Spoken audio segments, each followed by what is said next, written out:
خدا ان کے زندہ کلام میں سے قضات کی کتاب اور اس کا 12واں باب۔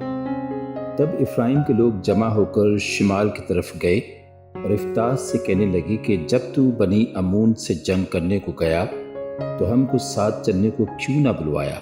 سو ہم تیرے گھر کو تجھ سمیت جلائیں گے۔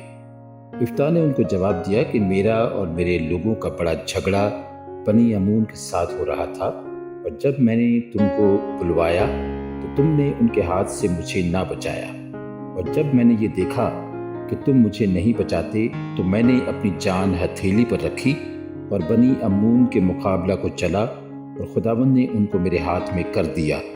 بس تم آج کے دن مجھ سے لڑنے کو میرے پاس کیوں چلے آئے؟ تب افتاح سب جلادیوں کو جمع کر کے افرائیمیوں سے لڑا، اور جلادیوں نے افرائیمیوں کو مار لیا، کیونکہ وہ کہتے تھے کہ تم جلادی افرائیم ہی کے بھگوڑے ہو جو افرائیمیوں اور منسیوں کے درمیان رہتے ہو۔ اور جلادیوں نے افرائیمیوں کا راستہ روکنے کے لیے یردن کے گھاٹوں کو اپنے قبضہ میں کر لیا، اور جو بھاگا ہوا افرائیمی کہتا کہ مجھے پار جانے دو تو جلادی اس سے کہتے کہ کیا تو افرائیمی ہے؟ اگر وہ جواب دیتا نہیں تو وہ اس سے کہتے شبلت تو بول، تو وہ سبلت کہتا، کیونکہ اس سے اس کا صحیح تلفظ نہیں ہو سکتا تھا۔ تب وہ اسے پکڑ کر یردن کے گھاٹوں پر قتل کر دیتے تھے۔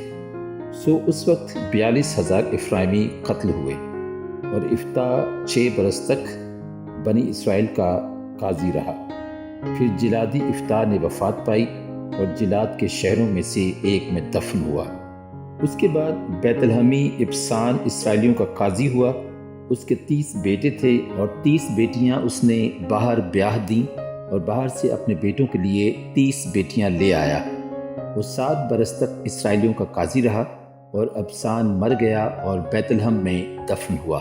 اور اس کے بعد زبولونی ایلون اسرائیل کا قاضی ہوا، اور وہ 10 برس اسرائیلی کا قاضی رہا۔